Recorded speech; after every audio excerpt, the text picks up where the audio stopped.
এয়া ভৈৰৱকুণ্ড নদীত আমাৰ অসমী বিহু দলৰ গাড়ীখন ধুই থকা হৈছে। একদম ধুনীয়াকৈ চলি আছে। আৰু নদীত নমাই দিছোঁ, পূৰা ধুই আছে। আৰু এখন আছে, এইখনো ধুই আছোঁ, দুখন আমি ধুই আছোঁ।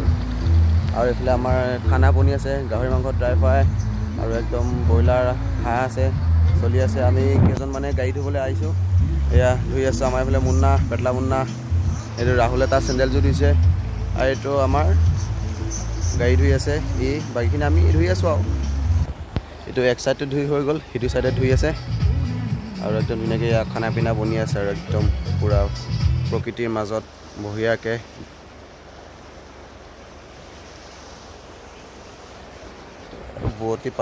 বোৱতী নদীত একদম ধুনীয়াকৈ আমাৰ গাড়ীখন ধুই দিছোঁ আৰু পূৰা শুদ্ধ কৰি। বহুতখিনি লেতেৰা হৈ আছিলে, তাৰপিছত এই লেতেৰাবিলাক চাফা কৰিছোঁ। এইটো আমাৰ বিপ্লৱ, এই ৰাহুল ভাই, এনে মুন্না, পেটলা মুন্না, তাৰপিছত এইফালে দীপদাৰ পৰা গাহৰি মাংস লৰাই আছে। আৰু এইখন গাড়ীও ধুই আছোঁ, ধুনীয়াকৈ সুন্দৰ এটা দৃশ্য। জয় অসমী।